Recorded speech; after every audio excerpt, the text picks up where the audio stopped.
Welcome back. We are starting where we left off. I'm using slow dry medium and that darker blue to cover up the black and make it look like water. This part in Circe's story is right after she talked with Prometheus and she learned about, she started thinking for herself. And there's also this water down here, which is the whirlpool in Scylla, the monster that is sort of the end of this little portion of the story with Glaucus.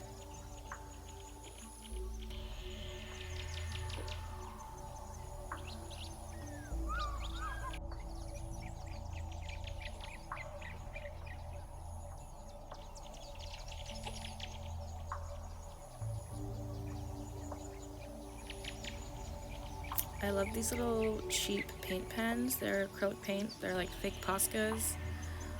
They're good for when I just don't feel like painting to get me in the mood because they're so easy. And for simple details, especially in an underpainting. So here I am trying to make the bricks look more like bricks, and then later on I wish I hadn't done it like that, but we're kind of leaving it that way. It's a little bit of a struggle, but it's kind of fun.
Odysseus has a scar on his leg from the Helen of Troy Wars. Actually, Madeline Miller talks about it in another of her books, Achilles, and so I'm putting it in here. So those of you who know.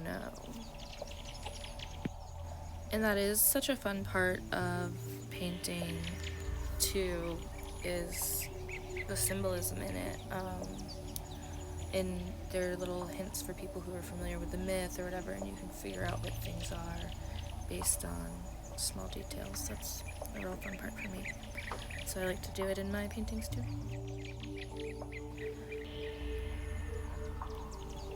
So, not gonna lie, all of this tiny wood detail, I was helped indirectly by Rachel Maxey from when she made her foam boards and just cut into them randomly, and I was like, that is wood texture, you're completely right.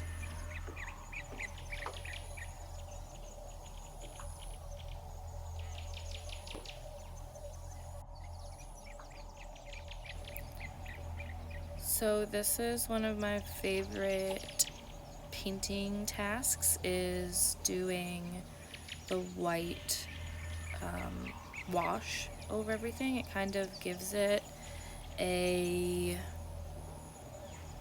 not like realistic glow, but it blends everything together in a colorless, but it gives it like a filter to make it look like where it is and be attached to the things around it. It's exciting because it can be so dramatic. This one's not that dramatic, where it looks like you're covering up your painting, but then when it dries, it just has a nice little cohesiveness.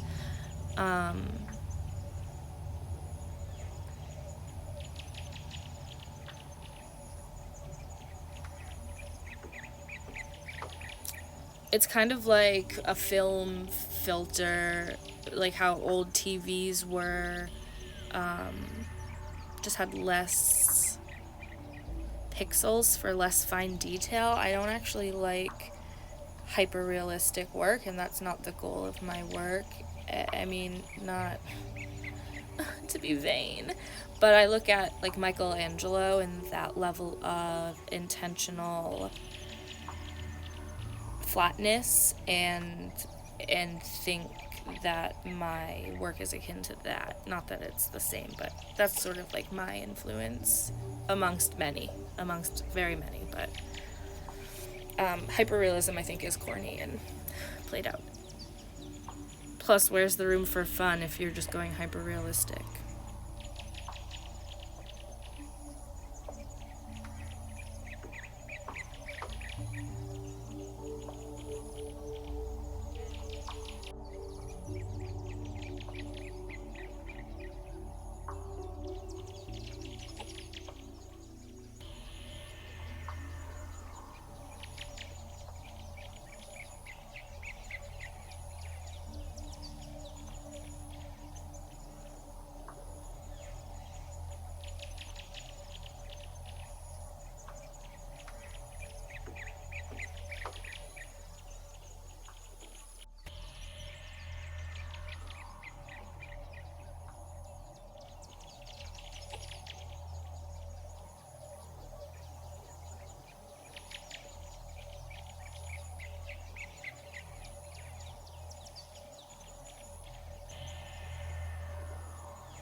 Here's another exciting part, is rebuilding his foot. Oh, and there it is. It appeared out of nowhere. It's a couple of little swishes and we have a foot. It needs a little more filling in and a little lightening up, but in real life you could have seen it. When I get my camera situation figured out, you'll see it.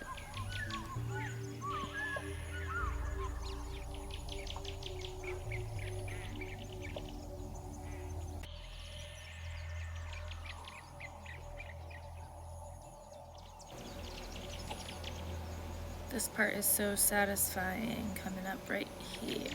Yeah. Subscribe to watch my next video. Bye!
loved it. Also, you hijacked my video. I'm sorry, I was excited because I'm weird.